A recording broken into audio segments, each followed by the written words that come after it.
Hello, everybody. Welcome back to another KPC Live. Today we have a full package for you talking about Mama, the biggest K-pop festival slash award show of the year.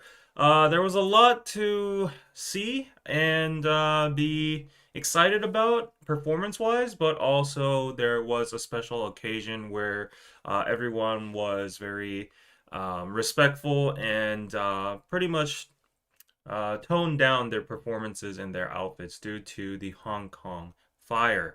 So we'll be talking about that, and also let's go through some K-pop awards of the year, Song of the Year, Rookie of the Year, Album of the Year, all that kind of stuff today, right? And on top of that, we'll be talking about the Korean cultural aspect of cuteness and Aegyo. If you don't know what Aegyo is, go look it up because I have no intent to do it myself. Last but not least, we are going to be talking about the IMF crisis lurking again in Korea. Uh-oh, what is happening? Right? So it's gonna be another full episode. Welcome everybody. Hello, Chu Yang, Feel the Vibe, Tisa Smith, Lynn. Rest in peace, victims of the fire. Exactly. Yes. Let's go straight on into the show. So, yeah, what happened is the Hong Kong tragedy could cancel 2025 Mama. This was being broadcasted and published in Korea when the fire happened. As everybody knows by now, a massive fire happened in Hong Kong's Tai Po Wong Fuk Court apartment complex, and currently there are reports that more than 128 casualties have occurred. And yes, to every one of them, rest in peace, and their families and whoever is affected. There are, other than the deaths, there are a lot of people that are injured as well too.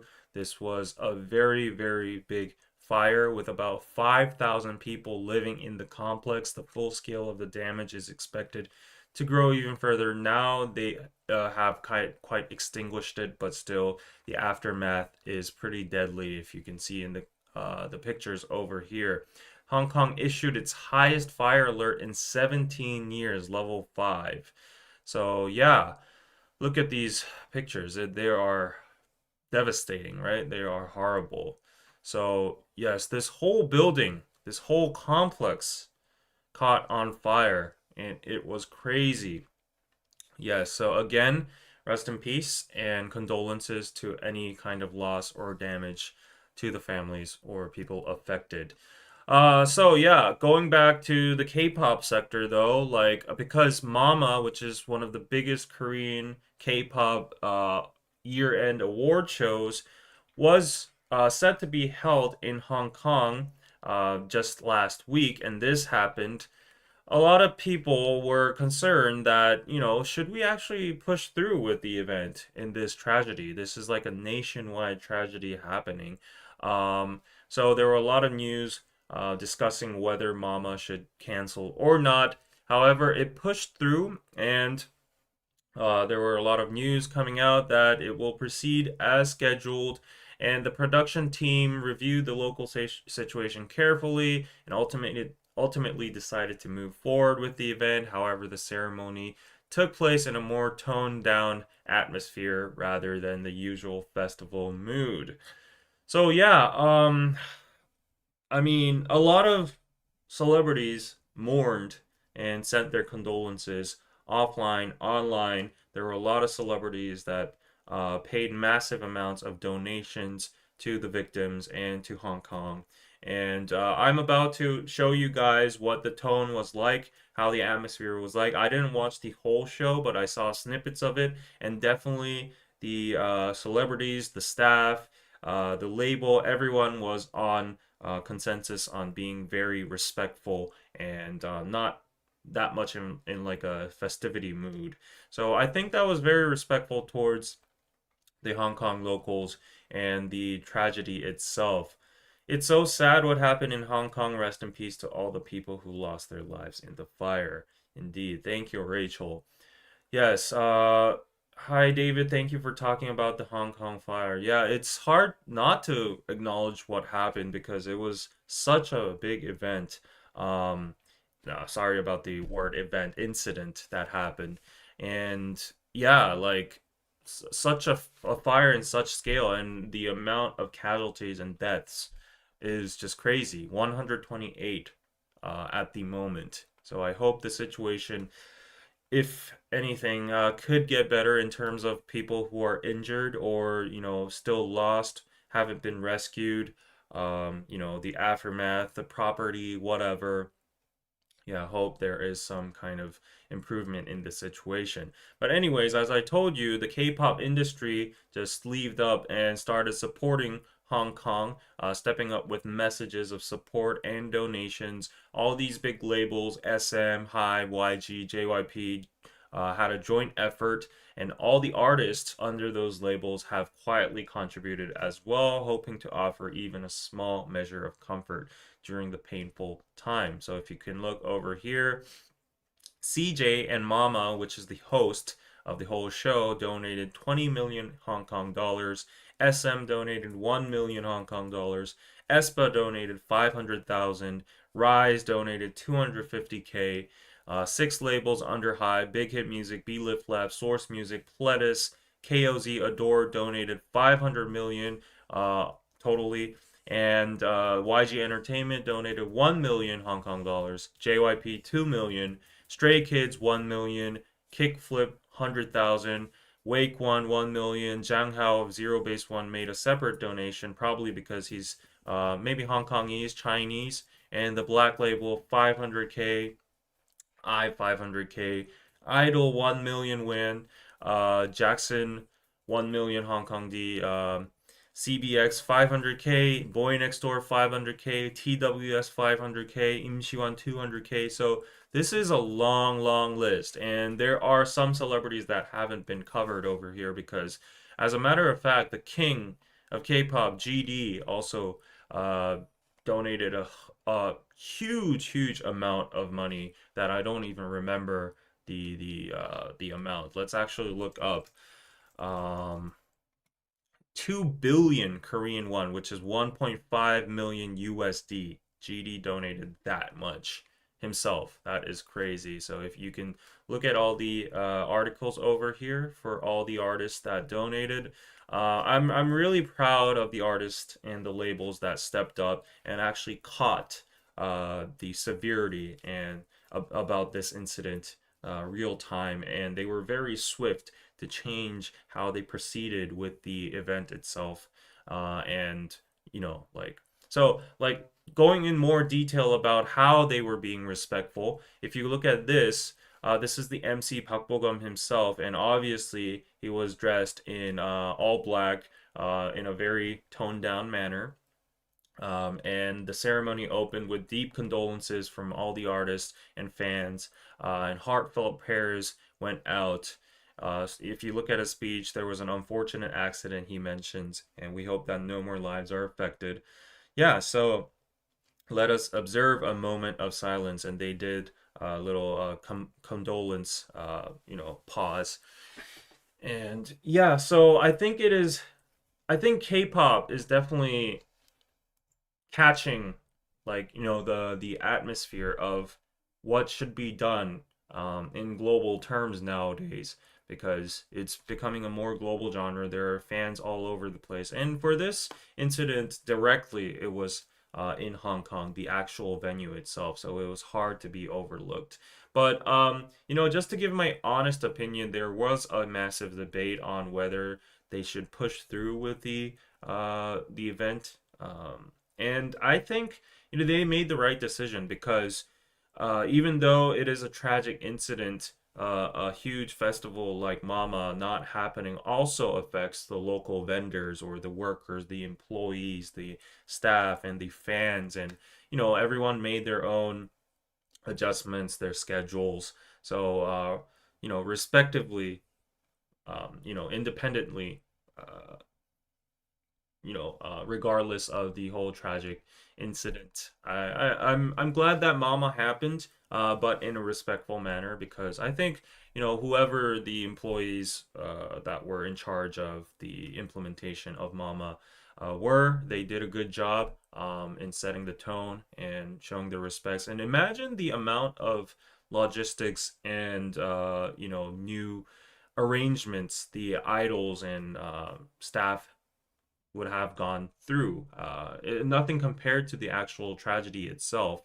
But, if you know a little anything about like these performances and these shows, everything is super coordinated and scheduled. But the fact that all these idols, dressed in black, and they prepared their own speeches. They changed their performance outfits, the way they had to perform, the way they had to speak, their tone and manner, all that. If you can see over here, you can see every single one of them is dressed in black, right?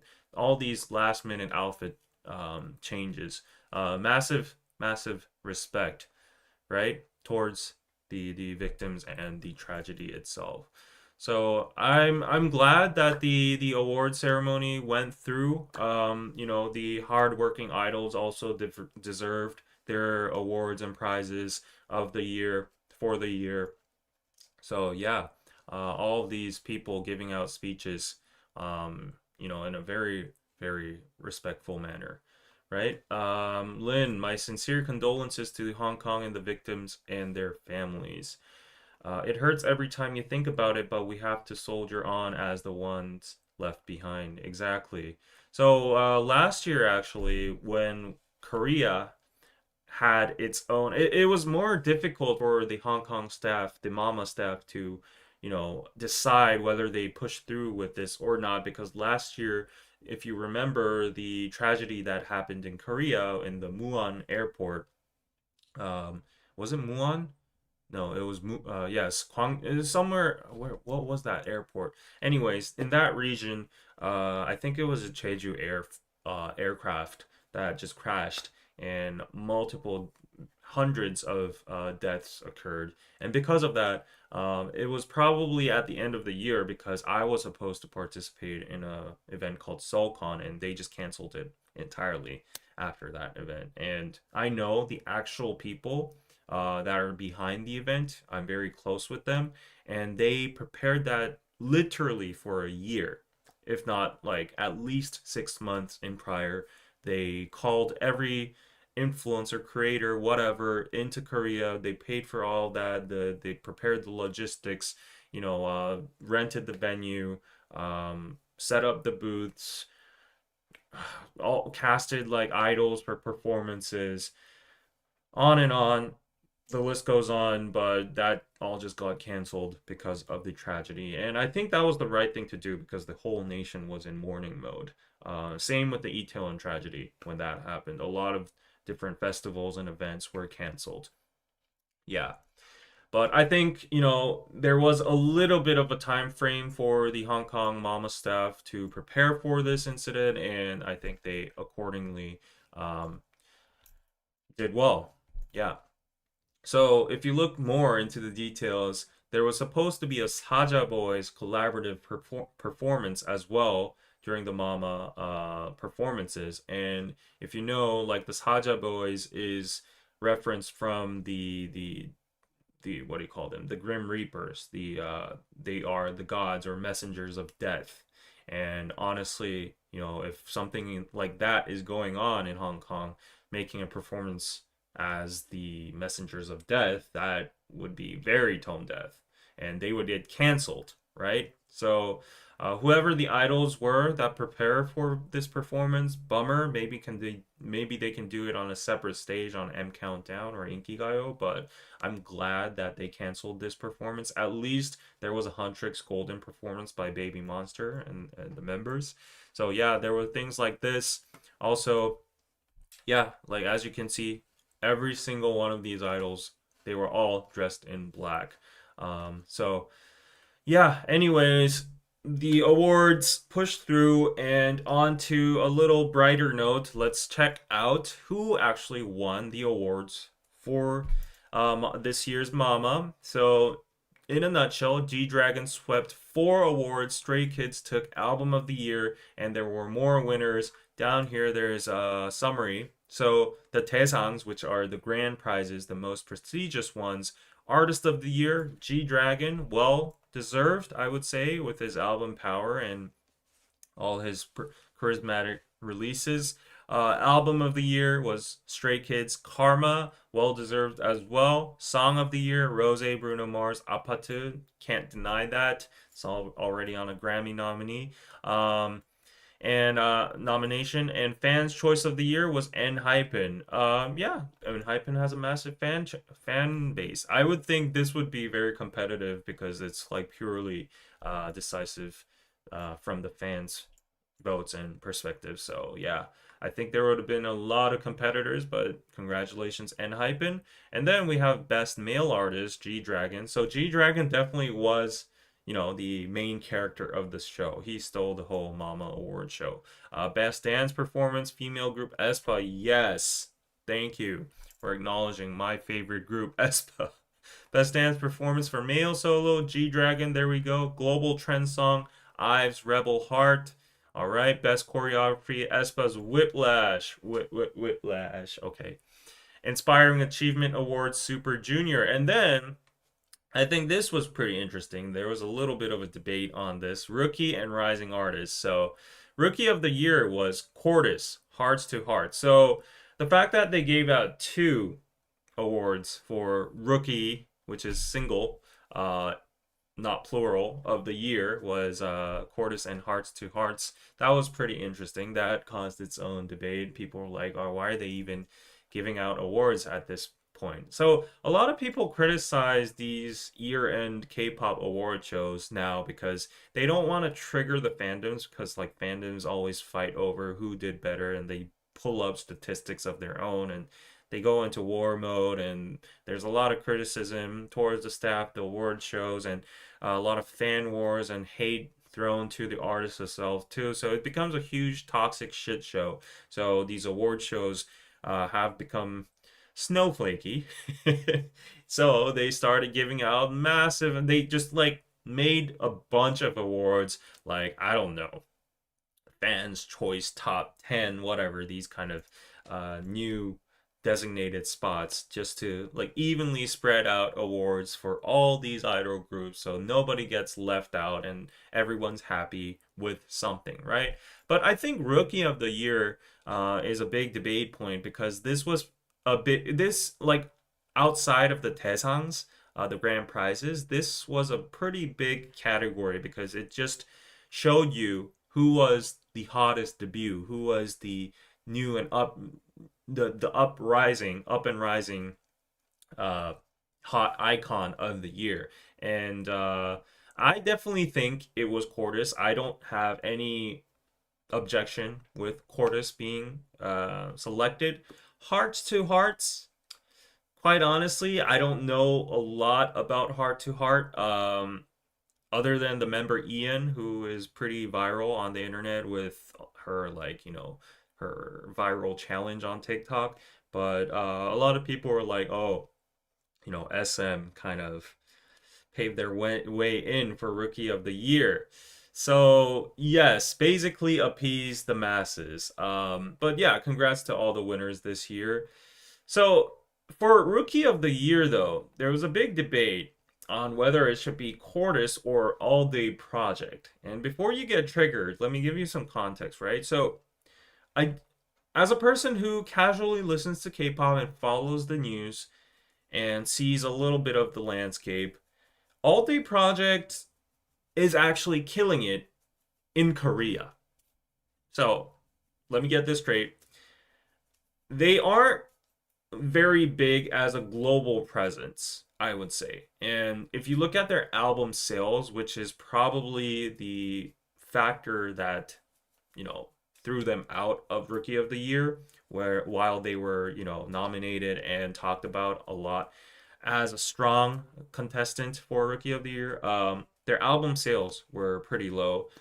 Some people say that, I don't know, don't quote me on this. I saw these on like comments that they weren't even able to sell more than 1 million. Also, there was some backlash about Tarzan's cultural appropriation and stuff.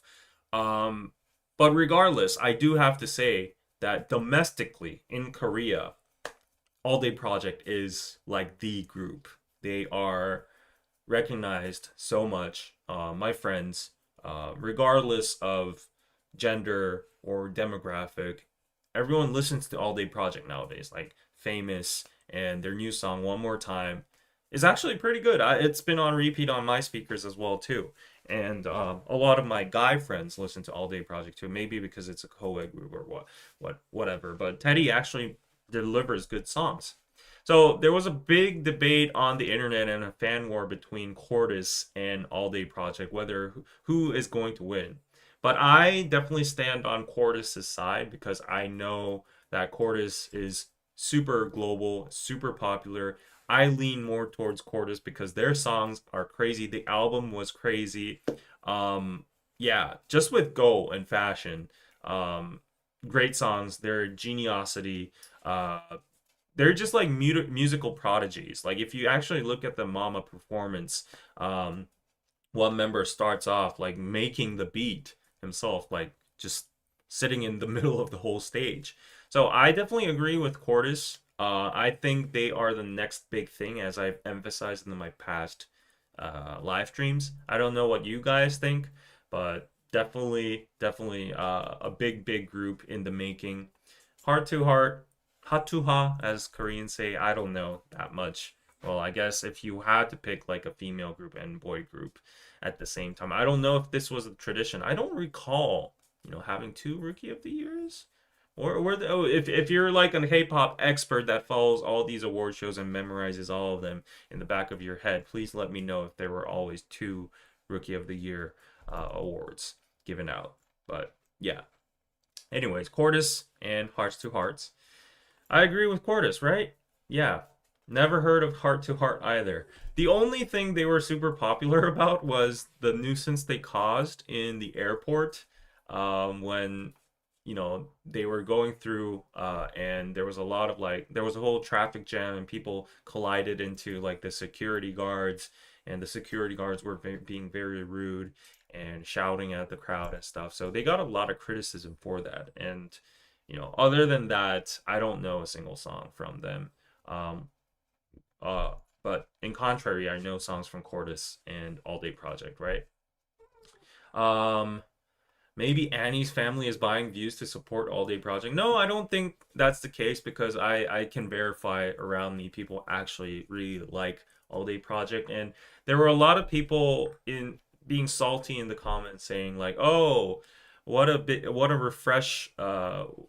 refreshing result seeing All Day Project not getting Rookie of the Year when people all expected Annie's Annie is the member of All Day Project, which is the daughter of the Shinsegae Group, which is a chaebol, which is the Samsung branch, and she's been public about it on the media for a long time on TV shows, and a lot of people were like, "Oh, this group is not gonna fail. They'll probably get all the awards because they are pretty popular, and also they have the power of Samsung and Shinsegae behind them." But no, Mama gave it to Cordis, so well done, right? Yeah. Um, Korea probably loves Ian the most. Yeah, as I said, that's the only member I know about, and the only thing I know about Hearts to Hearts. I did watch a vlog about them, where one like MC went to SM Entertainment and she did like a TikTok challenge with them, but that's basically it. Yeah. Um, People need to stop that mess with saying this about ADP and Annie's family. Yeah, I know, right? So yeah, I think a All Day Project started on like a bad note with the global audience. Yeah, because of I think it's difficult to say, but like because of Tarzan's controversy, they started on a very uphill battle, I would say. I think All Day Project has a good sound. Cordis, however, has the it factor. There's just something about them. I totally agree.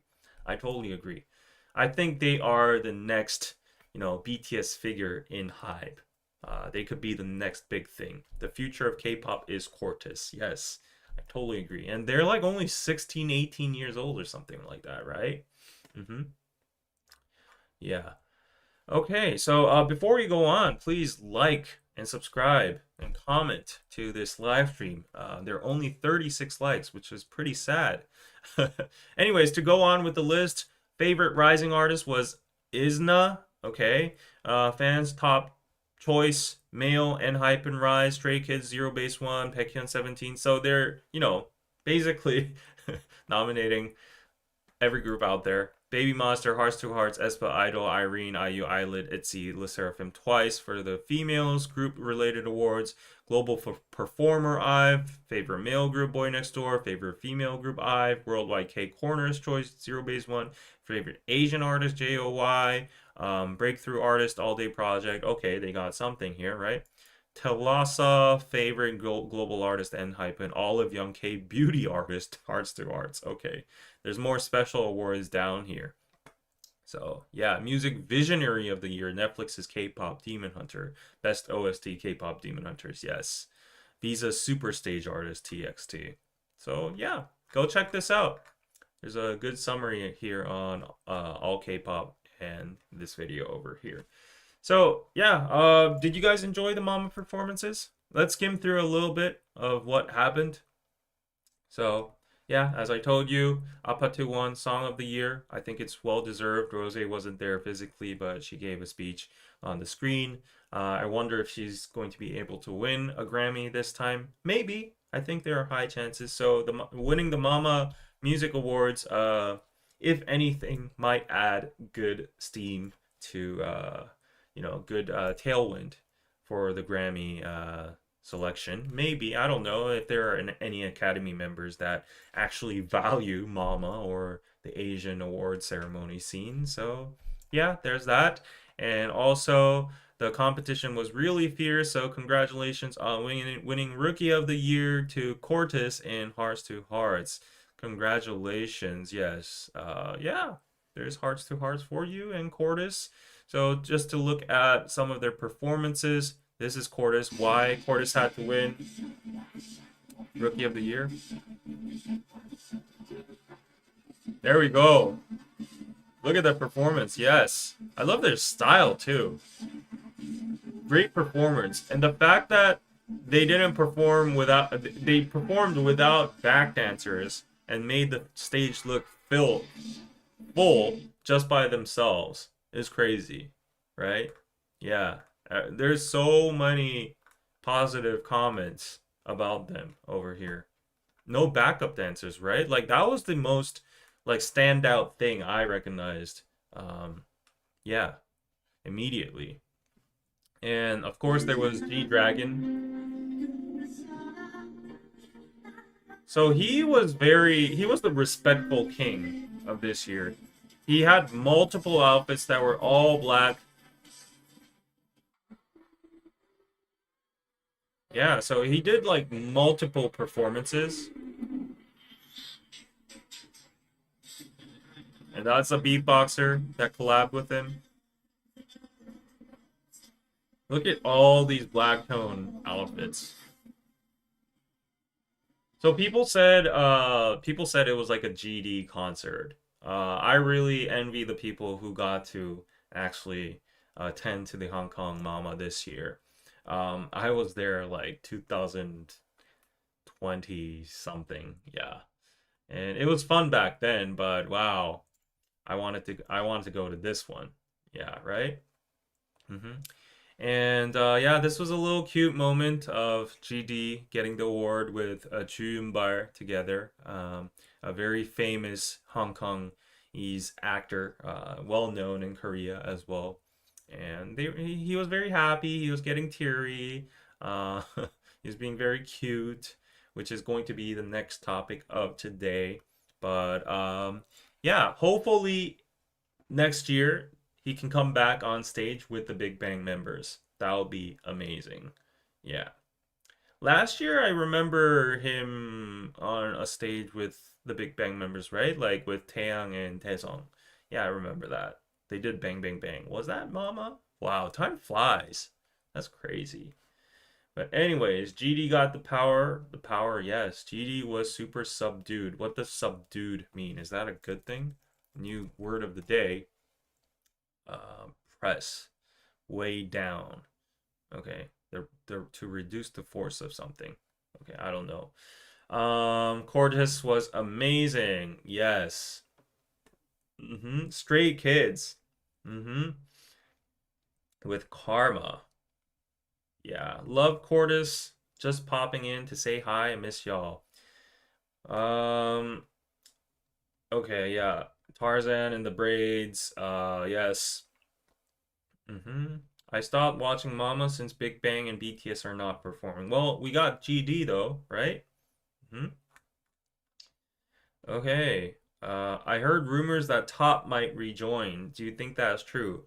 There were rumors that TOP is preparing for his own music, his own album. So if that were to be released, he might have like a stage, and then that might ignite a new movement of them synchronizing together, maybe the Big Bang members and him. So hopefully, fingers crossed. I think TOP has gained the public favor again after Squid Game. Like he was a pretty good actor, and nobody really seemed to care about him being on TV or media anymore. So, and he seems to be pretty much healed with his own um, dark past as well. So, if he's ready, I think everyone will be open arms. No, I don't think TOP will return as much as I would love it. I would love to see it, and I think maybe. Let's see. Yeah. Okay. That was a Mama recap for you guys. Again, rest in peace to everyone um in the Hong Kong fire.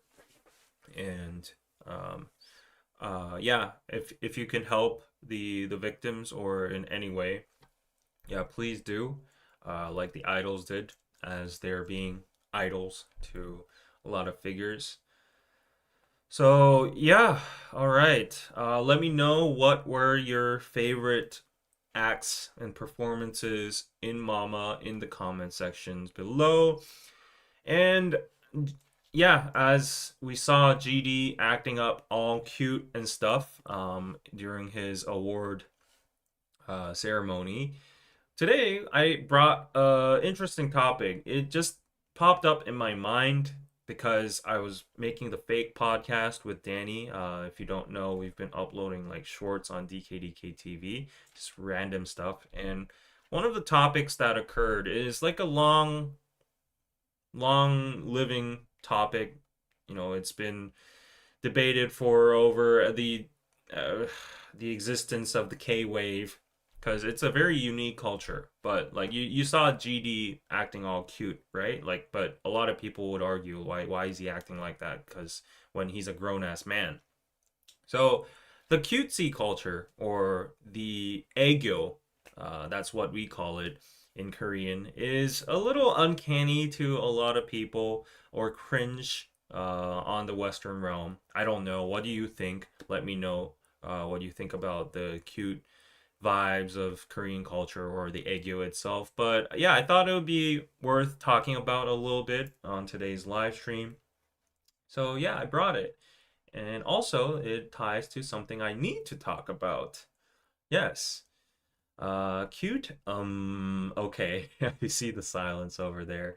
Susie, I hate Aegyo. Oh, what? So, actually, the funny thing is, in the Korean side of streaming, a lot of streamers do Aegyo and they receive money for that. So, I would appreciate any kind of support, PayPal's or super chats, and I will show you my own Aegyo if anybody wants that. Aegyo is cringe. Yes. Okay. Um, Aegyo is okay when it's not forced. David, do some Aegyo, bro. I'm not doing it for free. Because people say it's cringe and unnecessary, right? And yeah, pizza is. Do you guys consider pizza as Aegyo? That is not Aegyo in Korean culture. You have to see people dating and how girls actually act. Sometimes in some scenarios, how guys act to their girlfriends. Yeah, the cute factor is one of the primary aspects that drew me into K-pop and K-culture. At first, I was confused why they did Aegyo, but I think it's good in moderation. Just don't do it too much. Yes. Lol, super chats for David's Aegyo. And there we go. Brenda, thank you so much for the $20 pizza for the Aegyo. Oh, okay. Oh my gosh.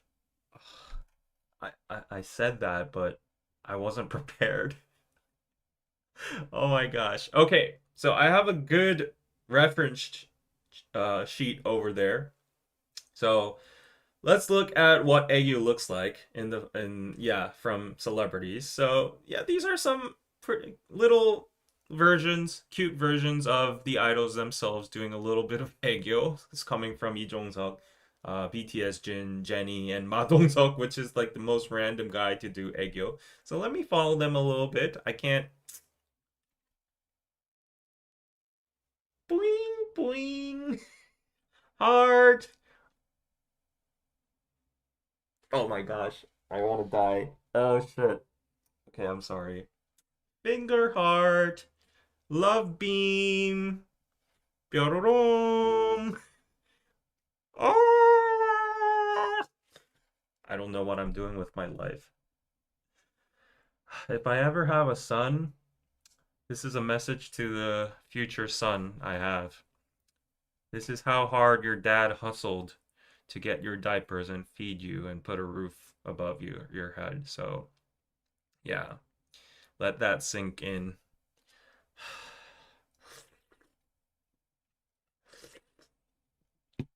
Taking my life back. Pull the finger heart out of your pocket. Okay.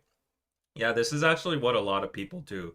So, like among couples, they're like, "Oh, I prepared a present for you. Oh, what is it?" It's like, "Oh, wait a sec. I have something here."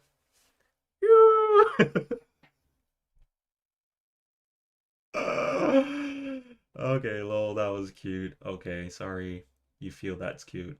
Um, wow, I just came into the chat. What is going on? I am so sorry, Six Tribes. Imagine you just clicked on it and this 33-year-old guy is doing like boing boing. Oppa! Was that good enough for your $20? Okay. Yeah. I mean, if you feel bad for me, and there's always a link in the pinned comment of the real-time chat. Buy David lunch fund at PayPal. Super chats take a cut, so PayPal's the best at paypal.me/koreanpizzaclub. What am I doing with my life? My friends are corporate workers at Samsung, and they're manufacturing semiconductors, making ships, making cars, and leading in the AI tech world as engineers and coders. And here I am. Boing boing. I'm out. Okay. Okay, I'm out. David, you can't say oppa. Why not? To all you oppas out there. oppa. 우리 라면 먹고 갈래? 고양이 보러 올래? Okay. I really hate the baby voices and high-pitched voice Aegyo. Okay. So there you go. Jin is the best and funniest at Aegyo. Yeah. A lot of BTS members do Aegyo. If you're an idol, you're kind of required to do Aegyo. Aegyo is not a Western concept. The Western artists usually want to exude hotness or being really cool, even cold and rude. Okay, so balance game here. If you know, your favorite idol was you could choose only one concept from them. Let's assume they're all like mature, all right, like adults. So they're not underage. Do you want them to be like overly sexy, like showing all their butt cheeks out and their cleavage out, wearing like very, skin showing outfits, doing sexy choreos like twerking and, that kind of stuff? It's only that or very cutesy stuff, like them wearing, I don't know, very cutesy outfits with like cat paws and doing like boppy, boppy, boppy, like stuff like that. And like doing oppa. Which would you prefer? Lisa does that anyways. Okay. Which do you prefer? If it's this or that? If you had to choose one thing, which one would it be? Which one would you choose over the other? Um Wonyoung is the best at Aegyo. Is she? Okay. Show the doggo instead. Okay. Okay, now this is too much, David. No. Okay. Oh wow. Oh, someone's literally barfing. Okay. Yeah. Why can't I have all? That's not how this game works. It's always you gotta pick one, and it has to be an extreme example, right? Don't girl groups do that anyways? Yeah. So I'm saying you gotta choose one concept. Cool and hot is better. Okay. Okay. Number two. Okay. I like the duality. Okay. You guys are not playing by the rules. You can't choose both.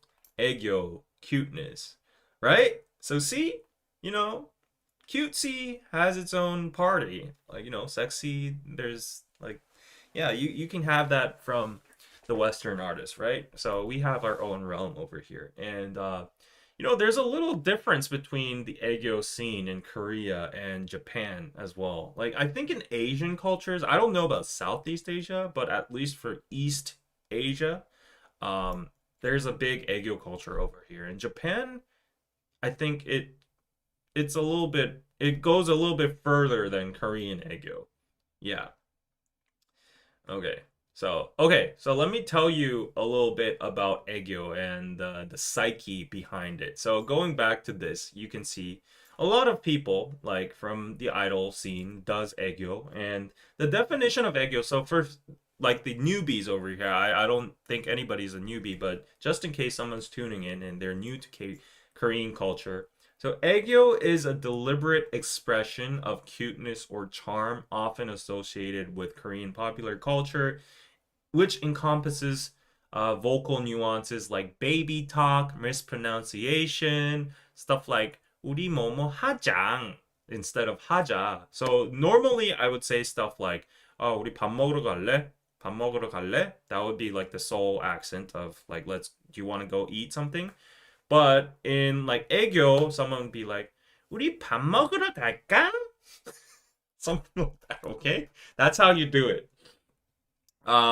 Yeah, I'm just like scapegoating myself over here, just in the sake of educational purposes, all right? So if you respect that, the super chats are open.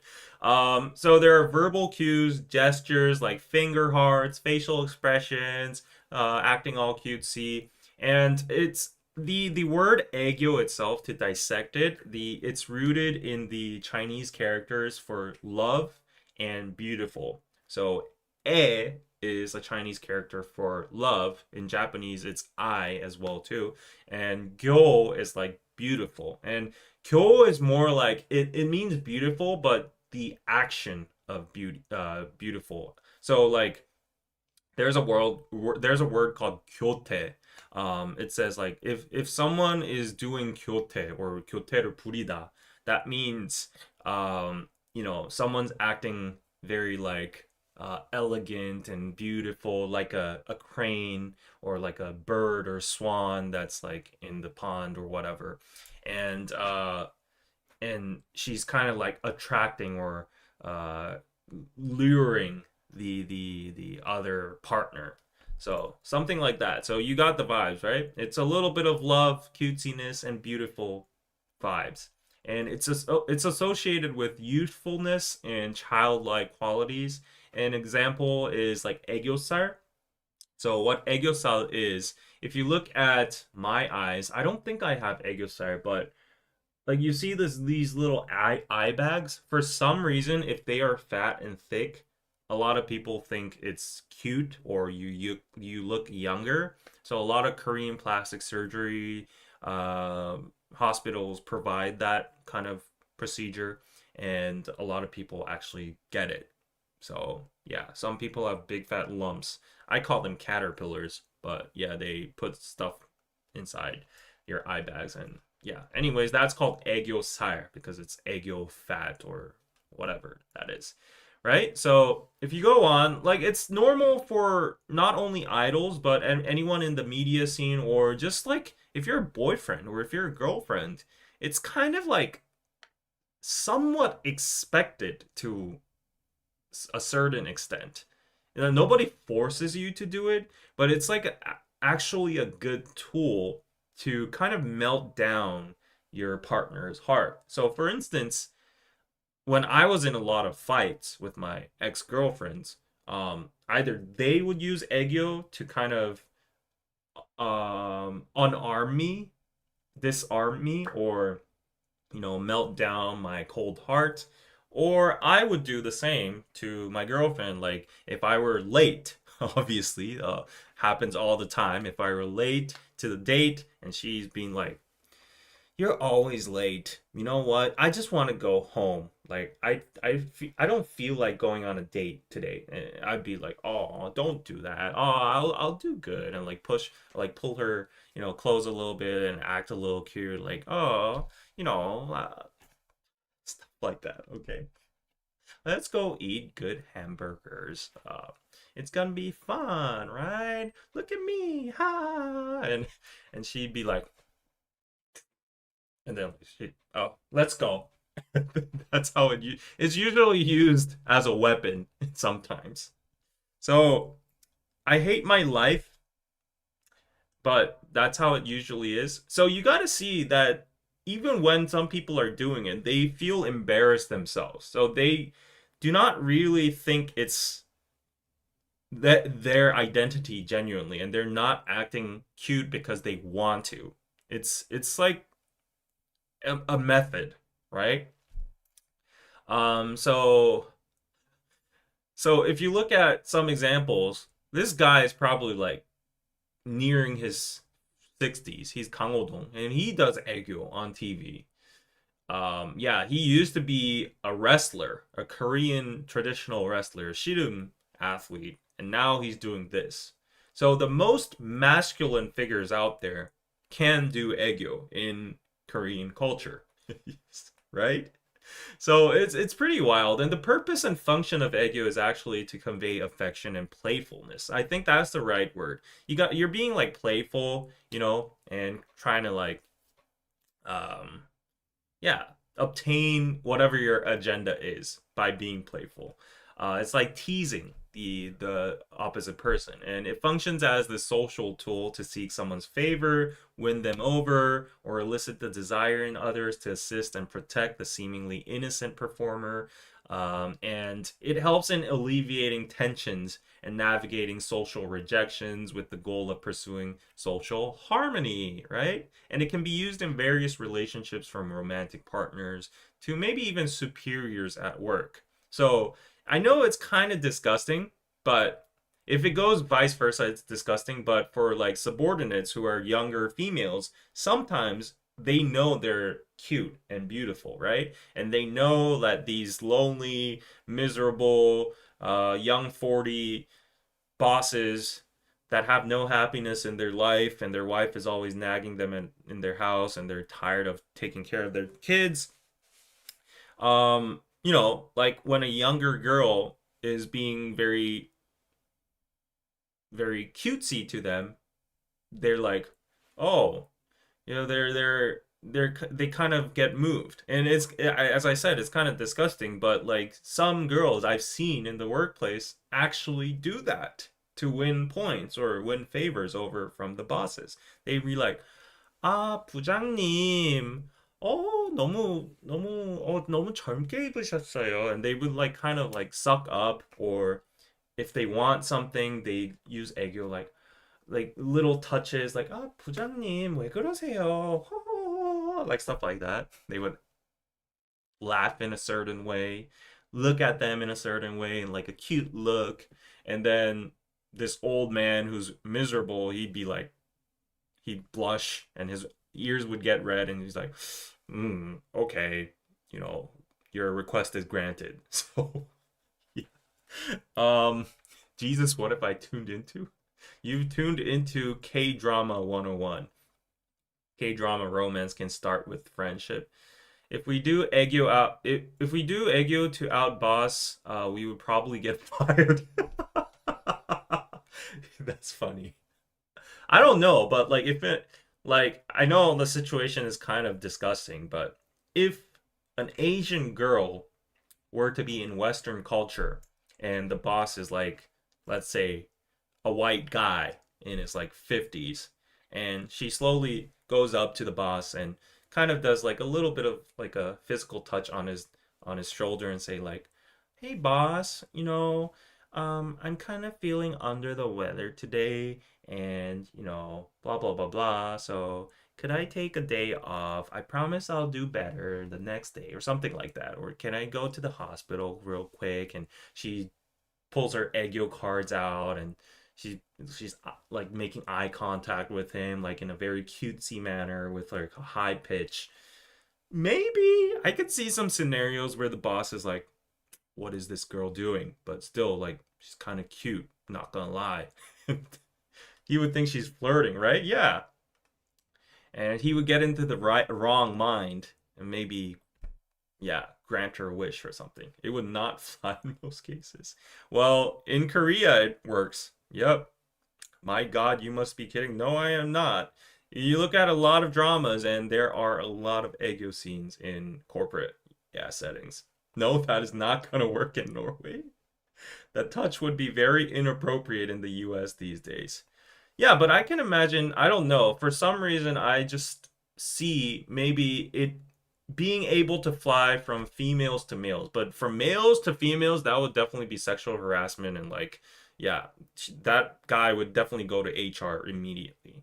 But if it was like a younger female employee, which is a subordinate that goes to their boss and kind of like twirls their hair and like, kind of like swipes through his yeah, whatever, his shoulder or something. I don't know. I think some bosses would be like, oh. Okay, so anyways, going on. So where does Aegyo come from? So this is Chu. She's the queen of Aegyo. She acts in a very cute way, often on camera. Um, Apparently the concept is historically linked to the Kisengs. They were like the dancers or slash prostitutes in the Korea and Joseon eras who were tasked with um, the men, and it was traditionally seen as a feminine quality reflecting a patriarchal societal background, but in the contemporary times definitely gender stereotyping is less defined, and individuals of all genders now embrace and display it, and sometimes with women favoring younger men who perform Aegyo for their nunas. There are multiple scenarios, and Aegyo is prominently featured in the global success of Korean content, K dramas, and K pop. Idols using it to cultivate intimacy with fans. Some experts express concerns that the excessive focus on cuteness could lead adults to overlook the importance of exhibiting age appropriate behaviors, right? So yeah, SNSD Sunny is your Aegyo queen. All right. I agree. It's a Korean culture thing. Yep. Okay, so I mean, Chu looks cute over here. She's like, Oppa. Yeah. The OG Aegyo though originates from uh there's this drama, I think it was High Kick. There was an actress called Hwang Jung-eum, and there was this very cringe scene. It was overly cringe, but it's like what Aegyo is supposed to be like, apparently. This is like an exaggerated version, right? So if you look at this is from High Kick, and this is probably the Aegyo bit over here. So if you look at that,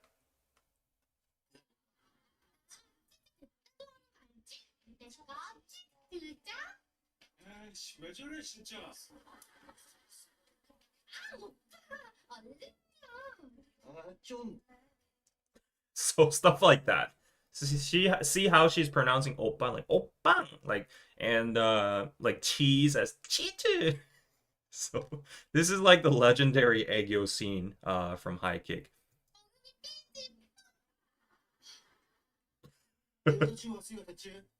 뭐 이러니까 반토막인 여자애 만나려고 날 맞죠? 맞지? 돈 화달라고 그러는데? 진짜 재수없어. 왜? 때릴 거야? 때릴 거야? So everybody is like, you know, disgusted with her because she's like so cringe, right?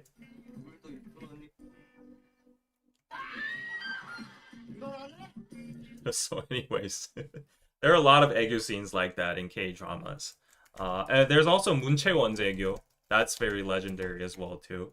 So yeah, this one over here. So everyone, the whole nation got, you know, fluttery because of her Aegyo in this scene on Running Man. This is the scene.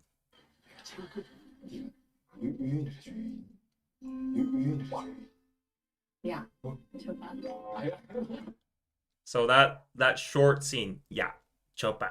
You know how she's probably like over 30 that back then, or like maybe in her late 20s, but yeah, like you know, everyone was like, "Oh my gosh, that is so cute." So that kind of like natural Aegyo really just makes a lot of people go crazy, right? Yeah, and of course, if you just type Aegyo, there's a lot of scenes over here. Even Kim Ji-won, like I would think it's out of her character to do any kind of 완전 Aegyo. 재수없지. 근데 나도 진짜 곤란하다. 나는 예쁜 척하는 게 아니라 그냥 예쁘게 태어난 건데. You see how her voice changes, like 예쁘게 태어난 건데. And some guys don't like it, like Park Seo-joon. Yeah. 그거를 남들이 막 이쁜 척하는 거라고 보니까는 에라도 힘들어.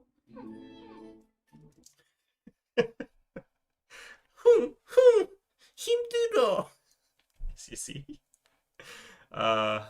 Second one was better, short, sweet, and impactful. Yeah, that's the way to do it, girls. His shirt says it all. Yeah, bro. Yeah. There are a lot of Aegyo scenes, and this is Chang Won-young's most recent Aegyo, where she kind of disarmed a military trainer. Where is it? Which part is it? 몇 번까지 있나요? 다음 배역을 최저는 알겠습니다. 내보해 주시면 안 되겠습니까? I don't know. Maybe she's just naturally cute. What's this? 멤버 한 명과 애교 대결. Yeah, they have Aegyo challenges like this. 나와. 안될것 같아. 둘다 안 줘. Yeah, so everyone is cringed about it. You know, they're cringed out about it.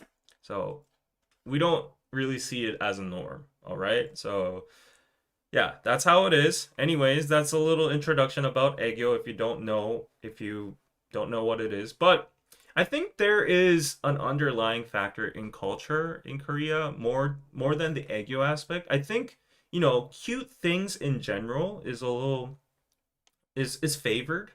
It doesn't have to be in human form. So a lot of people actually visit Korea, Seoul, and they go to a lot of places like Daiso or the Line Friend store, Kakao store, or just like the random buses and advertisements.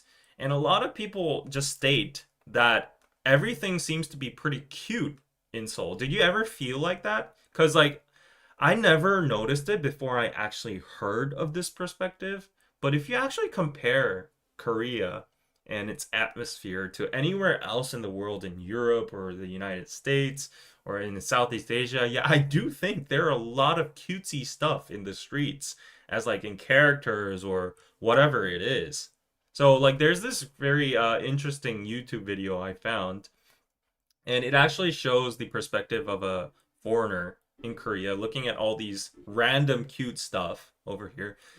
So you go to these places and like this, the forks have these kind of cute stuff on it. It's a flatware set. Even the cups have like cute characters on it. They're so cute. Everything is cute in Asia. Yeah, you go on. And even like the lattes, the cappuccinos. She's like, what the hell is that? What was that? The bus. The bus has a freaking. We call it the Tayo bus. It's a kid's favorite. A lot of buses have these characters on it. And if you go inside, the handles are in like rainbow colors as well.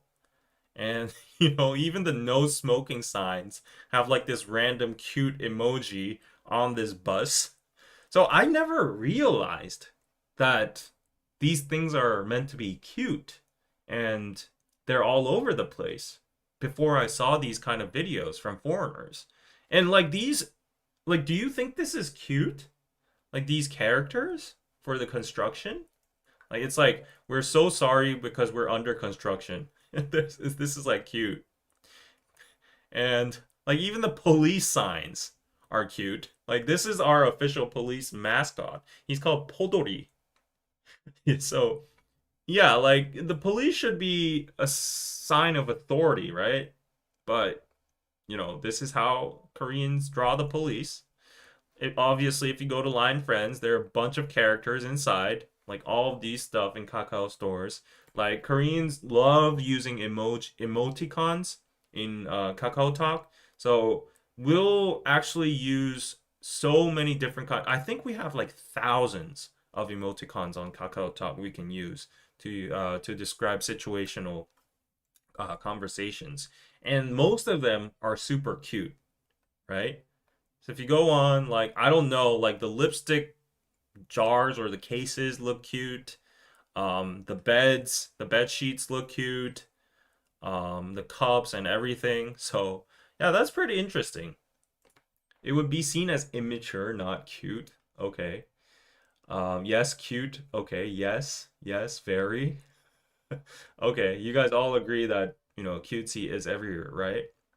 So actually, I was like, you know, I've never actually dug deep into this. And you see this sign over here that's like sponsoring my stream. So that is from the Gyeonggi Province. It's a creator program that accelerates creators. And you know what? Like I looked into this organization, not this organization in particular, but Gyeonggi-do itself. And apparently they have a mascot, a character of itself, and they have a manual book for it. And obviously, it's cute. So look at this. So the character's name is called Bonggong. That itself is already cute. And is the character of Gyeonggi-do, and they have a manual book for it. And if you scroll down over here, there's a character concept. So what I'm trying to say here is these aren't random cute characters, and they have like concepts and stories behind it. There's like the birth of Bonggong, and it like there was like energy here, and it sprouted out, and it wanted to help people in difficulty, and he couldn't move because he didn't have legs. And then in some kind of year, the wind and earth and ground started helping it, and it gained the energy, and it became in this form. And yeah, it got the name Bonggong, and it had like this energy marble that fell from the sky. And there's this whole cartoon introducing its origin story, and it starts like commuting back and forth in Gyeonggi-do. And isn't this amazing, that these characters have a story, and there's like a whole profile, you know, explaining what each factor of this character means. You would think it's like a random AI generated character, but they actually put in a lot of effort into this. And see, even the name Bonggong means change and opportunity. It's an acronym for that. And it even has a character. It's like, oh, it's passionate and it's very clumsy, but it wants to help people and has a warm heart. So it has the greenness of the ground, the earth, and the blue of the water, and it's in circle shaped, which is the shape of nature, and is a very passionate eyeball over here. So there are a lot of stuff, into this one character, a lot of effort into it. So this is the normal form, this is the system of the character, and there's like these formats, like there's a 360 version of it, turnaround version of it, color palettes for it, and like initials, how you're supposed to write its name, Bonggong. Like there's dedicated fonts for it. Like look at this. This is over the top, don't you think? And you can't like stretch it like that. You can't alter the colors like that. They are different expressions. Look at it, like the winks, or it's meditating, it's chilling, normal phase, and it's like asking back, crying. What the hell? Like even the like. So I think going back to Aegyo a little bit, because people look at these kind of things, like this is a freaking mascot of Gyeonggi-do, right? So imagine you're a citizen of Gyeonggi-do. Like you see this all the time around you, and they're like, "Yay!" or jumping, "Wow!" or making these kind of facial expressions because it's so incorporated with our culture naturally. It's just out there. No, I think people naturally just pick it up and kind of use it to their own advantage, right? These are all cute. It has different costumes. Look at all the versions over here. This is crazy. They're, like they're goods for it, merchandise for it. And if you go on, there's this massive PDF that explains, like different kind of situations it has. When it's on like vacation, spring version, summer version, autumn version, winter over here, high fives with different characters, celebrations for investments, AI version over here. Oh my gosh. Yeah. I think it's super cute and yeah, super valuable that these governments have these kind of mascots for themselves. Yeah. Like look at this. This is never ending. The scroll never ends. Do you want to know about the Gyeonggi-do organization? And it's like, a tour guide over here, a safety guard, all these different things. And it's for all these different situations like firefighters, rescue people, studying. Yeah, like what the hell? It's with cows and a pig together.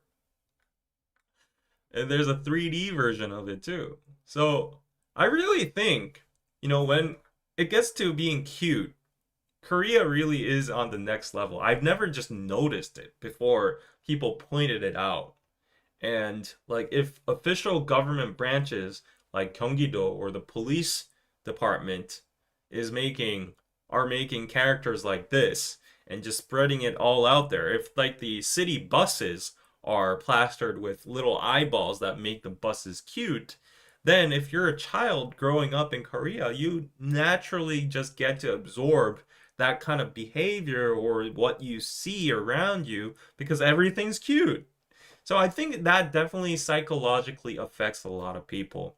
And because we use emoticons a lot and they're all so cute, like some people immerse themselves as if they are the emoticon as well, or like these characters. So yeah, I just wanted to defend a little bit, or maybe try to pinpoint what might be fueling the Aegyo or the cutesy vibes of Korean people. Bottom line, it's just everywhere, right? It's just all out there. So anyways, cute isn't just a culture, it's a lifestyle in Korea. Really well said. It is a lifestyle. We have the owl, give a hoot, don't pollute, as well as Smokey the bear. I guess that's the US version of this. Yeah, let's check it out. Okay, Smokey the hoot. let's see.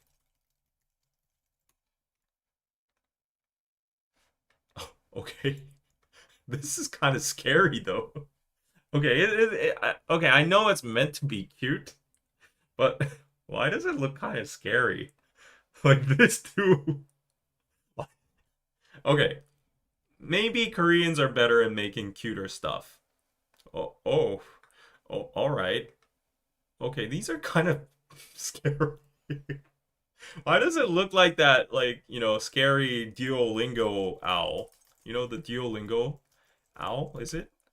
This guy? This one, It's kind of scary, right? All right, so no, just no. Smokey the Bear. All right, so yeah, cute stuff always wins and makes money. I think the characters for these things are fine. It's the humans when they do the communication, it sounds weird. Style guides are pretty standard when branding. Yeah, for I would think for like, corporate stuff, but like organizations, wow. I was surprised.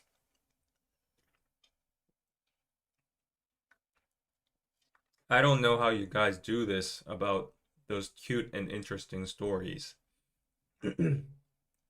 So other than culturally, how is it different with the kawaii culture from Japan? So I would just say kawaii is like another level. So I am not an expert in the culture, obviously, but if you go to Japan, there's a full, whole category of kawaii over there. So starting from anime, there's a lot of characters that act in a certain way, in a very hyper feminine way that is almost like the equivalent of a child. I guess that's similar to Aegyo, but Aegyo is like a little bit forced, or people know that it's cringe, but they do it in a playful manner. But kawaii is like actually these people acting like that. It's their actual personality. At least that's how it's depicted for the characters. And some girls act kawaii to attract guys, and some guys like that. And there's obviously a forced artificial version of it too, because if you go to places like maid cafes, maid cafes are landing in Korea as well too. But if you go in there, they're all dressed in like maids, and they have like these rituals. They give you like a coffee or a drink, and you have to act cute before you drink. So they do like oishiku nare, moi moi kyung, stuff like that. How do I know that? Before you judge me again, it's all over the internet. So if you just go to YouTube and you just type in maid cafe, yeah, there's a bunch of maid cafes over here, and 오늘은 this 한국에도 is what they 메이드 do. 카페가 새로 생겼다고 해서 다녀왔어요. 오마이 메이드 카페입니다. 부자입니다. 메뉴 So you become my master.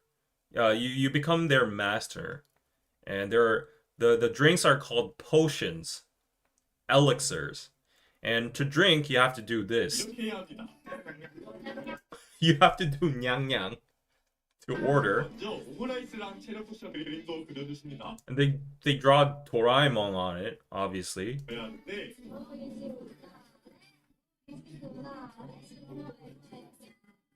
메뉴 나올 때마다 했습니다. 중간중간 와서 말도 걸어주시더라고요. 라이브도 한번 초대했어요. 메이드복도 빌릴 수 있어서 하나 빌려요. Oh my gosh, I don't know what's happening. Yeah, so there are a bunch of these kind of things if you want to explore it. A lot of people go there because, it goes against their character. Like these guys, they're like bodybuilders. He has like a full ass sleeve, and he's there experiencing this shit. He has a Hello Kitty with him. So it's kind of funny, right? All right, I don't know. I don't even know what's happening over here. But yeah, if you're interested, you can go. This is not my cup of tea. Yeah, so check it out if you want. But I think Japanese kawaii culture is a little bit, yeah, like up there compared to Korean Aegyo. Aegyo is a little bit more, um, I wouldn't say subtle, but it's not like your whole personality. Yeah. So in Japan, they even have a written form called hiragana. It's round and it just helps describe the feeling of the word. Mm. Yeah. Oh my God, I'm so going to Maid Cafe. Well, enjoy. Would you ever go to one? I got close to going one. So when I was in Tokyo last year, we were exploring the Akihabara district. And this whole place is the mecca for otakus because they have like full buildings full of like anime comic books or figures or merch, whatever. And as an otaku myself, I was like geeking over like the Dragon Ball or Jujutsu Kaisen figures, and I was like looking all through it. And then I saw on the top floor, it was like the 12th floor or something, there was a maid cafe. So the friend I went with got curious and he was like, "Oh, let's explore it." We were in a group of four and two bailed out, and me and my friend, we were like, "Okay, I mean, everything's a cultural experience. Let's go up." I went up. The whole hallway was painted in pink. There was like a hall of fame for all the maids you can choose, and there were pictures of customers doing like cute poses with them, all hanging on the wall. And when I went to the actual entrance, oh my gosh, I saw what was happening inside. People were doing chants and rituals, and like the maids were like holding your hands and they dragged you in. And I was like, no, I cannot do this. You go inside all by yourself. And that Hyung actually went in, and I was like, yeah, I'll see you downstairs. And we went to like a convenience store and we were just munching on some stuff. And he came outside. He came out after like his 30 minutes or something. And he showed us like this registration card. It said Master Park. And he had his like little picture here and his dedicated maid, and he got like this little card. He was flashing it at us, and I was like, "Oh my gosh, oh my gosh, yeah." But anyways, Sean went to one of those cafes. Yeah, it's like a lot of YouTubers just go for fun.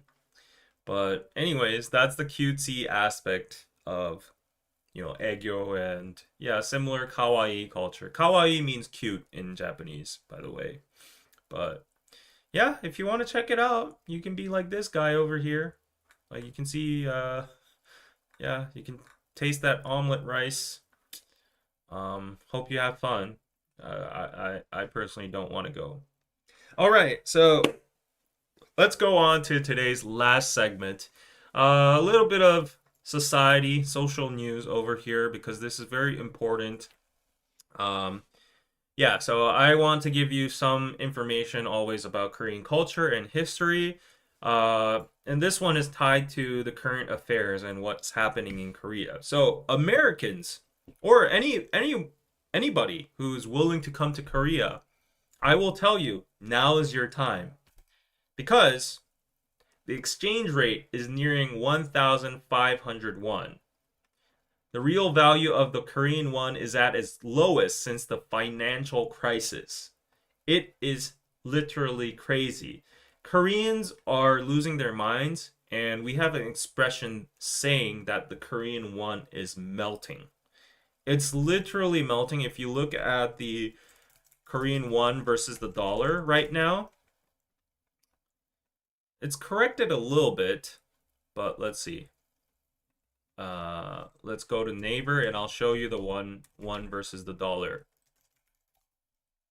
You see this? So it's corrected to 147. Oh no, 1,470. But this is the 10-year chart of the US dollar versus the Korean won. And the US dollar is at its prime, its peak right now, as you can see, in like a decade.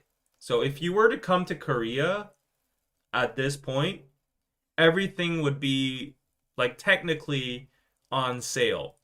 You would be getting like, everything is like 1.5 $1 equals $1.5, and then the cost of living over here is cheap in the first place. So you'd probably be getting like a 50% discount in your own standards. So let's say, I don't know, like you were probably, everyone says taxis are cheap over here. You would be getting a free ride. So yeah, I mean, the currency is getting very dangerous right now. It's going into dangerous territories, and people are freaking out because this was the first symptom that occurred before the horrible IMF crisis in 1997, which is a big part of Korean history. You can't discuss modern Korean history without discussing the IMF crisis. So a little bit of history over here before we go into that. The what do you call it? The head of Bank of Korea, Lee Chang-yong, that's his name. He's under fire recently because like people are demanding an explanation for why the Korean won is in a free fall. And he said the currency is due to foreign stocks. A better translation is, it's because you guys are buying too much American stocks, not the US Korean interest rate gap. So he is getting slammed because of this comment right now. People are furious that he says things like, young people think it's cool and they are flocking to overseas investments. And I won't deny that everyone in Korea like gave up buying a house and just, with their own income and their salary. So everyone's into stocks and Bitcoin or whatever because they want to hedge. They know that the Korean won value is melting, so they want to go into like rising value stocks. And the best way to do it is the S&P 500 or the Magnificent Seven stocks in America. So everyone around me, like all my friends and people who are entering college now, save up their money and they put it into either Tesla, Google, Microsoft, whatever, Nvidia, or S&P 500, Coca-Cola, McDonald's, blah blah blah. And it is a fact that a lot of Korean people are putting all their money into the US stock market.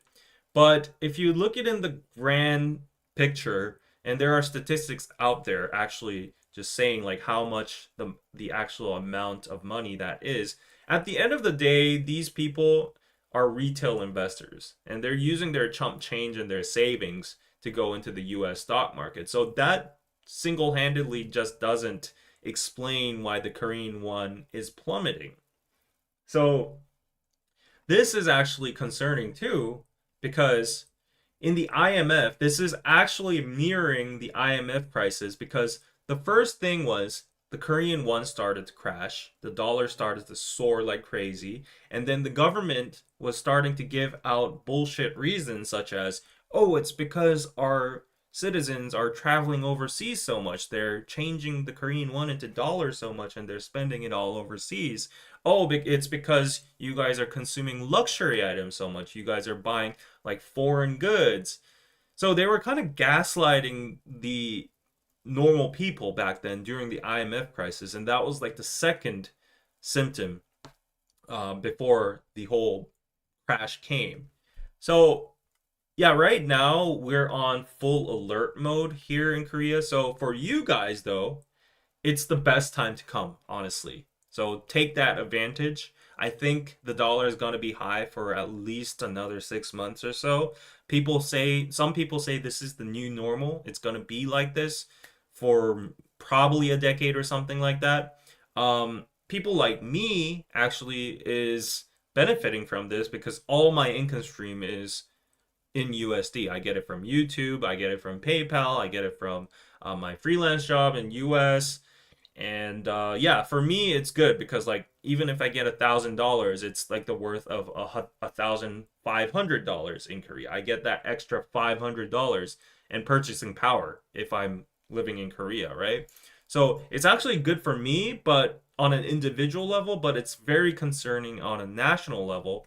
So let me get you a little scoop about the IMF crisis over here.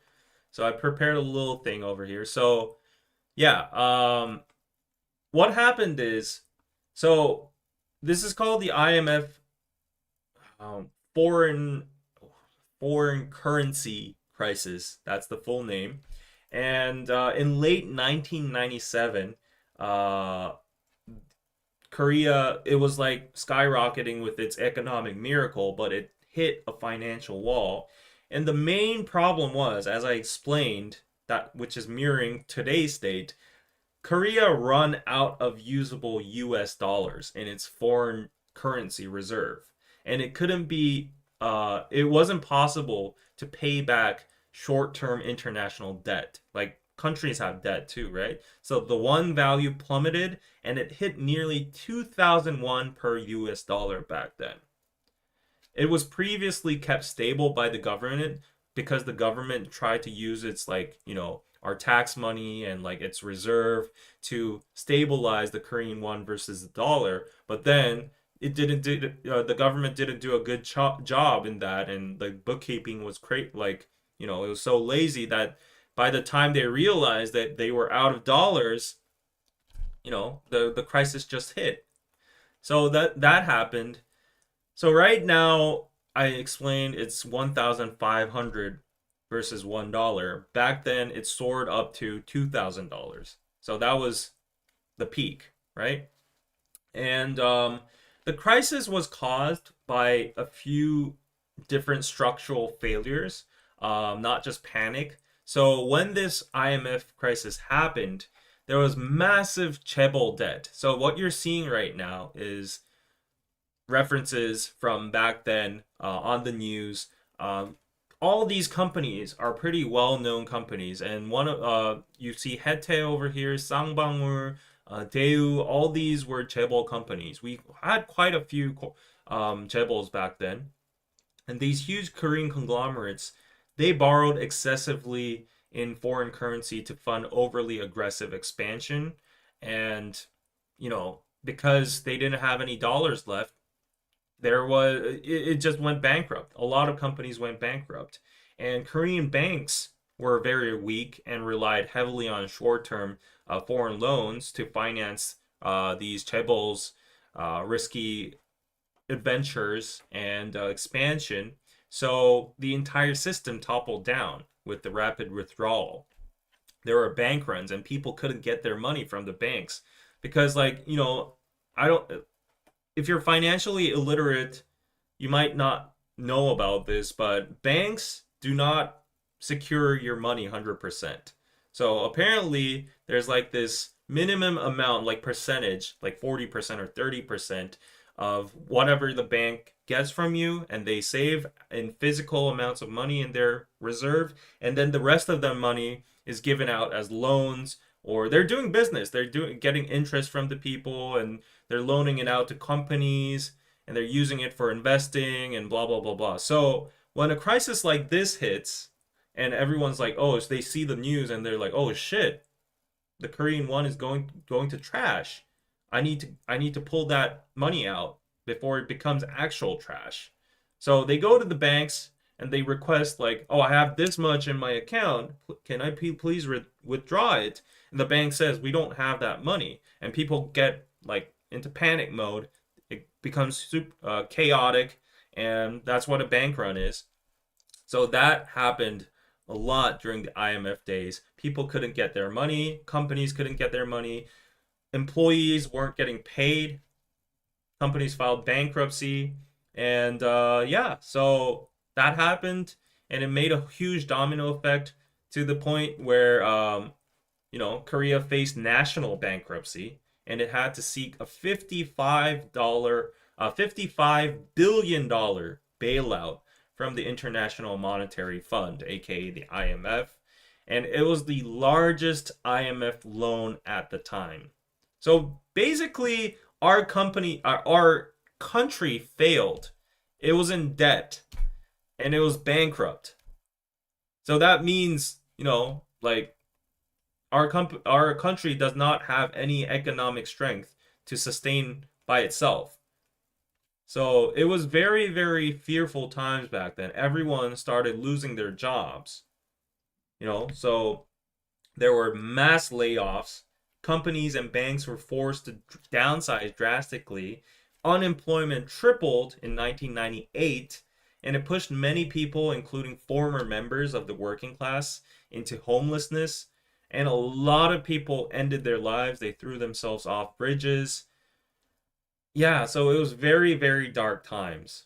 So if you actually look at this movie over here, Yoo In, he's the main lead. It's a movie called Default in English, and if you've watched the U.S. movie The Big Short, which is based on the Lehman Brothers incident, the subprime mortgage crisis, it's kind of similar. This guy is the main protagonist, and he works in like a stock company, and he notices that these companies are just giving out loans without even verifying the treasury of other companies or other organizations. And he knows like these loans are built on top of loans, and it's going to topple down. Like the currency is rising. He hears like the radio stories of normal people saying that they got laid off, their company's not paying them. So he catches that, and he's like, something's wrong. So he investigates into it and actually spots that, oh shit, our country's about to fail. So he goes around to all these banks and investment companies and says like, I want to make a bet on like, a default swap, like a credit default swap. Like he wants to short the market, and he actually succeeds into. And a very dark scene from this movie is when the whole market topples down, and when the whole country, like the country is in crisis. He's already hoarded a lot of money, right? He's made a lot of money with that short bet, and the next target for him is real estate and apartments. And he goes apartment hunting, and he goes around with the realtor and stuff, and he looks at this apartment, and he goes in, and he's like, wow, this is a very prime spot, like nice location, nice condition apartment. And he's like, this is my house, and it's out for a super cheap price because people didn't have money. They had to liquidate their assets, and they had to sell their houses to literally survive, right? So it was out for a bargain, and he bought it. And he opens a door, and one of his members opens a door, and they scream because the father of the former family that lived there hung himself up, like with a rope, in a room, in his own bedroom. And that was how bad it was. And there's a scene where the members of his team says like, oh shit, like, boss, we got to get out because there's someone that just hung himself in the room. And he's like sparkling, like his eyes are super fiery, and he says like, why do I have to go out when it's my house now? And like it just shows like, how people were desperate, how people were cornered, and like they ended their lives. And it was such dark times, but like there were people that got massively rich at the same time. So a very interesting case. It shows the insides of how like the Bank of Korea and the government acted with the IMF crisis. So check out this movie. Very interesting. But anyways, after the IMF crisis happened, the country kept on forcing the people to step up to help the country get back on its legs, on its feet. And there was this thing called the Gyeonggi Undong, which is called the Gather the Gold campaign. And it was an extraordinary display of patriotism. Ordinary citizens actually stepped up and donated their personal gold they had, from jewelry, bars, whatever they had, their rings, even wedding rings, yeah, to the government to help pay off the debt and restore international credibility. And this effort raised $2 billion People literally donated gold to the government to save the country. Isn't that crazy? Right? And nowadays, like the talks are, after seeing like the currency devaluing right now, people are like, oh, if another crisis comes, I am not going to put out my assets. Like, I am not going to step up for the government. But back then, Korea had this very patriotic mentality, collectivism. Like, they were seeing like this economic boost from, the Korean War, the colonialism, and the Korean War, and now we were seeing this economic boost, and we were in fear that we would go back into poverty. So everyone was like, okay, let's all collectively donate and try to jumpstart this country again. But this is like a miracle. I mean, respect to anyone who donated back then. I think even my grandparents donated a little bit. Yeah, I haven't heard directly, but probably because a lot of people, most of the people did, if they had any kind of gold in their house. So yeah, Korea thankfully paid back their entire loan to the IMF by 2001. It took like, I guess, 4 years. And yeah, the reforms fundamentally strengthened the financial system and forced greater transparency on the chaebols, the corporates, the government itself. But now it's becoming frightening because we're seeing all the similar symptoms of before, mirroring the IMF crisis. So we're already seeing the one devaluating, and we're already seeing the government giving out BS reasons. So yeah, I don't know. Some people are concerned that another economic crisis might be coming, and it's pretty scary, I would say. So yeah, that's a little bit about the IMF crisis. If you want to learn a little bit more about it, you can go check it out on Wikipedia, or there are documentaries about it on YouTube, or you could watch the movie Default. It's a really, I would say it's a good movie, like The Big Short.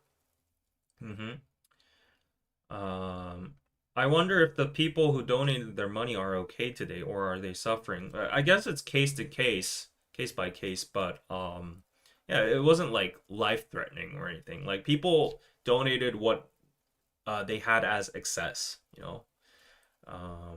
Yeah, I remember this pic. Yes, you shared it before. Never saw Default, just added to the watch list. Yes. The UK had an IMF bailout in the 1970s, which wrecked the country and hollowed our economy. The effects are still felt today. Same for us, yes. The Big Short is an excellent film. You learn a lot from it. It's one of my favorite films. Very great acting, simplified. It's really, really nice. The Korean economy is in a better state than in the 90s. Korea has a AAA credit rating, and if it comes to a bailout, the government could get an IMF loan at a much better rate. A lot of people are worried now that its credit rate might fall like another grade, and that would be very detrimental to our economy. Because apparently, I don't know that much in depth, but apparently a country's credit rate, if it goes down, like there's a whole bond market, and there's also stock markets too, and like institutional investors from Wall Street or nationwide organizations, they invest in like bulk, right? They don't invest in like individual stocks or individual countries. So like they invest in bonds from other countries based on credit rates, and if your credit rate goes down, like your country gets excluded from that basket of like good countries. So the investment money pulls out, no more bonds are being bought, and that's how your currency goes down, and then that could maybe spiral into a default. So it's pretty scary. hmm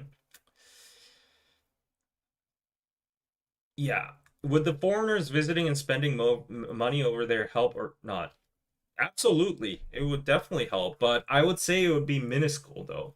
Like there's so much you can do in a retail perspective. Like if the whole country just generates a shit ton of money through tourism, it would definitely help, but I think it would just be like a minimal effect. At the end of the day, it's like the actual trade and business and the corporates doing like overseas business, getting the real money, right? So yeah, exports, imports. Right, so okay. I recall that there was a scene in Reborn Rich K-drama where the South Korean citizens donated gold to the government. Yes, that's based on the IMF. Fortunately for our family, I mean, our family has never been in the corporate scene. My dad is a scholar, he's a professor, so he wasn't like hired back then. We were in America when that happened. We just saw it from overseas. I was too young to understand what any of that was. Um, yeah, my grandpa was in the military, so he was unaffected. But like the most affected people were definitely people working in the conglomerates and small companies. Because like you got to know why the chaebol companies, the conglomerates, why they're so important is because the chaebol structure is so strong here. All these subsidiaries or all the smaller companies that depend on the supply chain from the chaebols, if money doesn't flow down, if they can't receive funds from these top companies, their companies go bankrupt. And if these little companies don't function, they can't provide the parts or like the supplements or whatever that these chaebol companies need for, like, let's say Hyun or Daewoo. Daewoo was a manufacturer for electronics and cars back then. If these little companies get bankrupt, they don't get their payments, then they can't supply the parts, and then thus they can't manufacture the cars, and thus they can't export, thus they can't make any money, thus they can't pay their employees. That's how a bankrupt occurs, and the companies just dissolved like that. And so many companies went through that. A lot of chaebols went through restructuring, and I think it's pretty dangerous to this day because we have a word called Samsung Republic, and it's not a stretch because probably most of the companies in Korea are related, somewhat entangled in the supply chain of Samsung, because Samsung has electronics to, I don't know, like even insurance, um, retail, logistics, all that kind of stuff, fashion. And then there's also Hyundai, LG. So these big companies, if one big company just topples down, then it's a devastating effect. And there are rumors that Lotte is another conglomerate of Korea. There are rumors brewing that Lotte might be in big trouble. Yeah, they are in, yeah, a struggling phase right now. You know the tallest tower in Korea? If you go to Jamsil Lotte World, the Lotte Tower, which is like 123 floors, the symbol of Seoul right now, the Lotte Group actually has that as, what do you call it? Collateral? 담보. What is that in English?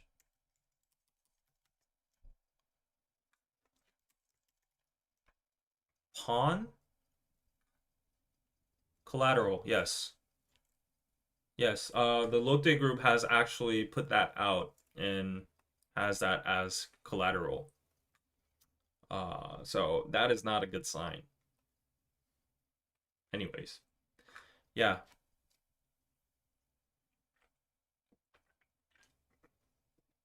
Hmm? Really? H Mart in California has not been getting certain products from Korea recently, such as stuff from Lotte. Yeah, I don't know. Like, there are a lot of rumors, but we'll have to see. We'll have to see. It's scary times. I don't want to be fear mongering, but this is just some kind of discourse that's happening, and the government's saying it's okay. Of course, the opposite party is going to be very critical towards this government because this government's a little bit more left leaning towards welfare, and this government, gave out a lot of money to people, like vouchers. This year we got $150 each per person, um, as relief money. And the opposite party, the conservative party, was like, you're out of your mind because that's going to create inflation, that's going to devalue our currency, um, it's going to cause massive debt for the next generation, blah, blah, blah. But the current president of the party believed that, our economic state wasn't in a good position, so we needed to revitalize the economy by giving relief money to the people, and these people spending and consuming, and the owners with that money spending with other vendors as well too, thus like the money rotates. I don't know. There were a lot of criticisms about it. Now that this is happening, the opposite party is attacking fiercely towards this current government, saying like, you got to be responsible about this. Tell us transparently if a crisis is coming or not, so that the people can prepare. But if you look at the movie Default as well, the higher ups didn't tell the public until the actual IMF crisis occurred. There were signals, there were symptoms, preconditions happening, but the government chose to hide it because they thought it would cause chaos and mayhem, and it would worsen the situation, which is not fair to the people. So, yeah. And they chose to bail out they chose to let the conglomerates know first than the normal people, so the rich people could exit their assets or liquidate them first, and then change it into, I guess, whatever, gold or dollars first. So yeah, it's all just a part of history, and it's very corrupt. But I guess every country is like that. With the subprime mortgage, all the big banks got a huge bailout, right? While Americans lost their homes and jobs. So I guess it's all like that universally. Yeah. So anyways, to end the live stream for today, kind of related. So the drama, The Dream Life of Mr. Kim, a very popular one right now, is not pure fiction. It's a grim mirror of the reality faced by older Koreans who are pushed out of work years before retirement. Kim Nak-soo, the protagonist, this guy, he embodies the checklist of middle-class success that many Koreans strive for. General manager position, a major conglomerate, owning an apartment, son studying at prestigious university. Yet he's also the face of a system in which workers are encouraged and in practice compelled to leave their jobs long before the legal retirement age. And if you look at this story, you get a glimpse of how Korean corporate workers are laid off, how the power struggles happen, and what kind of options they have afterwards. So the reason there's like a security guard picture over here down here is because normally, like, if you get laid off at like a high age, if you're unlucky, the only jobs left would be like cleaners or security guards for apartments, or I don't know, delivery. And actually in the Dream Life of Mr. Kim, that happens. And if an economic crisis occurs, that is going to be what happens to a lot of people. And in this drama, because this guy gets laid off, sorry for the spoiler, this guy gets laid off, he goes into delivery, he goes into like startups, and he goes to do whatever he can to survive, and he gets tricked into fraud for like investing in business buildings and stuff, and loses all his money. So it's a very interesting take into a look into the Korean corporate scene and the average life of a Korean dude that's trying to maintain his family. And he's also a konde as well. He's very patriarchal as well. So it's a very good representation. I highly recommend watching The Dream Life of Mr. Kim. And I think it's totally, on tune with what's happening right now to our economy with the currency situation and related to the IMF crisis. So, if you want to watch this, you can watch the first episode with me for free together on patreon.com/KoreanPizzaClub. And I've been watching the whole series up till now, and it's very, very entertaining all over here. I've watched up to episode 9. I'm going to watch to episode 11 today, I think. It's almost near the end, but yeah, all the episodes are here uploaded. Just for $5, you get to watch all of this together. But if you want to take a peek of what it looks like, just go to this one over here, and it's free. I kind of explain the cultural context of what happens while I'm watching. So a little bit of commentary here. You get to see my reactions. And yeah, definitely English subtitles. So go check it out, please. Yes, there we go. I'll give you the link in the chat so you can access it. All right, there you go. Yeah, it's a good way to support me and get some extra perks for yourself too.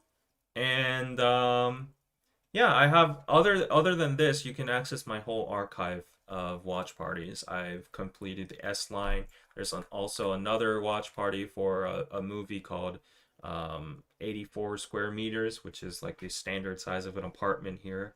A young Korean guy trying to climb his way up to wealth, and pretty similar with The Dream Life of Mr. Kim, but in a different age demographic. So you can watch that as well. But yeah, please consider supporting me on Patreon and watching the whole series with me. I'll be uploading the latest episodes today, probably. But yeah. Anyways, that was it for today. Thanks for watching. If you enjoyed, please support me via PayPal. That is the best way, or Super Chat will be appreciated. Oh, wow. Wow, I got a huge PayPal. Oh, wow. Christmas is coming. Take your family or closest friends out for dinner from Jorgen. Thank you so much. Pizza. I'm gonna have a pizza party. Yes, actually, Diana, that has been recently on my stream. She was like, I want to meet your other guests as well too, like John, Anna, everyone, and you should like make a party for them at the year end.